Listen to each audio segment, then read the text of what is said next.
डिब्बे में बैठ के, बस के अड्डे पर बैठ के ये कहना कि हालत बड़ी खराब है, कुछ होना चाहिए, कुछ करना चाहिए, कोई कुछ करता नहीं है, देश जहन्नुम में जा रहा है, और उसके बाद अपने घर गए, खाए पिए सो गए। सुखिया सब संसार है, खाए और सोए। दुखिया दास कबीर है, जागे और रो। आप अगर जागने और रोने वाले लोग हैं, जैसे ये एक आदमी वहां कई हजार लोगों के बीच में रोज घूम रहे हैं, क्या जरूरत थी प्रशांत किशोर जैसे आदमी को राजनीति के हस्तक्षेप में सोचने की। लेकिन मैं प्रशांत किशोर जी को तो जानता नहीं, हमारी इनसे मुलाकात नहीं, हम तो इनकी गारंटी पर यहाँ आए हैं, धनंजय और प्रभात जी। लेकिन मुझे ये लगता है कि प्रशांत किशोर जैसे लोग कम हैं, लेकिन वो सोच समझ के संकल्प करने वाले हैं और पूरी दूरी तक, आखिरी मंजिल तक जाकर के दम लेने वाले लोग हैं, बीच में छोड़ के नहीं जाएंगे। गांधी जी के साथ उस समय जिन लोगों ने नौकरी छोड़ी, वकालत छोड़ा, आचार्य कृपलानी, CR दास, मोतीलाल नेहरू, मदन मोहन मालवीय, बार बार जेल गए। आखिरी जेल में जब गांधी जी गए सन 42 में, जन्म उनका था 1869 का, 1942 में कितना साल हो गए वो वकील साहब, या इकोनॉमिक्स का तो ये बैठा ही हुआ, बताओ कितना हुआ यार, क्या उम्र थी गांधी जी की सन 42 में? 73 बरस। हम में से जो 72-73 के हैं उनको मालूम है हमारे शरीर की क्या हालत है। सब बातें भूलने लगते हैं, नाम तक भूलने लगते हैं दोस्तों का। लेकिन गांधी जी को सपना याद था, उन्होंने कहा अंग्रेजों भारत छोड़ो, और लोगों से कहा कि करेंगे या मरेंगे। ये लंबा किस्सा है, लंबा रिश्ता है। जैसे शादी के बारे में कहते हैं कि 7 जन्म का रिश्ता होता है, वैसे ही समाज को बदलने का संकल्प जन्म जन्मांतर का हो न हो, एक पूरे जन्म का संकल्प तो होता ही है। और ये बात खाली गांधी जी के साथ नहीं हुई। एक और लड़का था, यही साइंस इंटर कॉलेज में पढ़ता था, साइंस का विद्यार्थी। उसके पिता नहर विभाग में अफसर थे।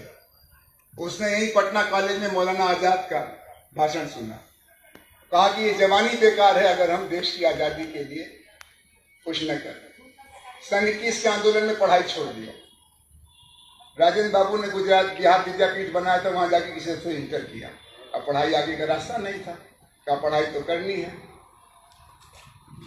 पता चला कि अमेरिका में जा करके अगर मेहनत करो तो इतना कमाई हो जाएगी, पढ़ाई हो जाएगी। 7 बरस अमेरिका में जाके पढ़े और लौटे तो भारत में आकर के राष्ट्रीय आंदोलन में कूद पड़े। बहुत बड़े खानदान के दामाद थे। बृजकिशोर बाबू उस जमाने में एक केस का 10,000 लेते थे। ये हाईकोर्ट के वकील साहब आए हुए हैं, ये बताएंगे कि उस जमाने में जिसको सन 20-21 में 24-25 में 10,000 एक केस का मिलता था, तो आज कितना होगा? कई लाख होगा। छोड़ दिया, राजेंद्र बाबू ने छोड़ दिया, और वो नौजवान की शादी बृजकिशोर बाबू के घर में हुई। यहाँ राजेंद्र बाबू के घर का भी रिश्ता था।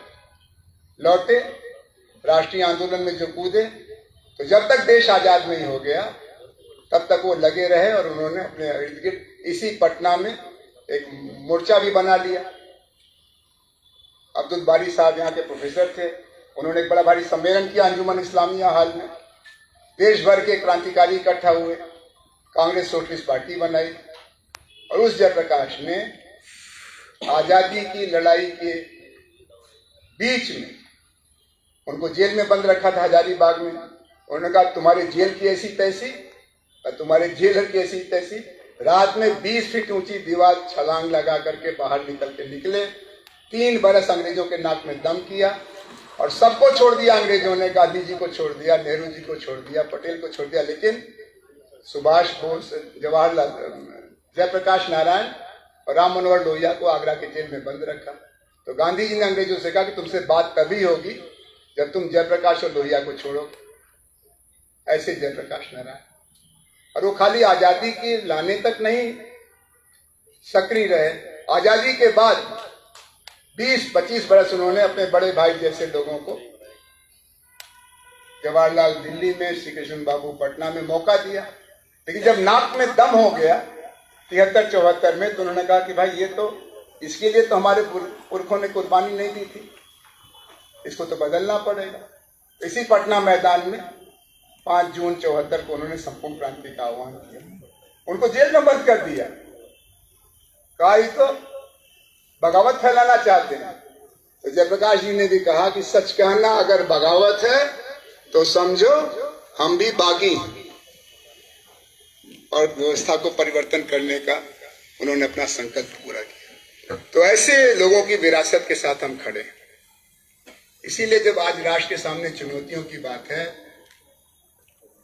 तो बेरोजगारी है, सांप्रदायिकता है, औरतों के खिलाफ हिंसा है, दलितों के साथ अन्याय है, आदिवासियों को नक्सलवादी कह के दिन दहाड़े मारा जा रहा है, सरहदें असुरक्षित हैं, बेरोजगारी का आलम तो बहुत ही भयंकर है। लेकिन सबसे बड़ी चुनौती है संकल्प। हम कायरों का देश है, गीदड़ है, जहां कुछ मौका मिले लूटने वालों के वारिस हैं, या हम देशभक्त समाज का हिस्सा हैं जो इस देश को बदसूरत बनाने वालों का मुकाबला करना चाहता है और खूबसूरत बनाने वालों का साथ देना चाहता है। ये संकल्प करने की जरूरत है, और हमारे जैसे लोग ये संकल्प करें न करें, जो 65, 70, 72, 75 के हैं, नई पीढ़ी इसको बर्दाश्त करने को तैयार नहीं है। हमारे जो विद्यार्थी हैं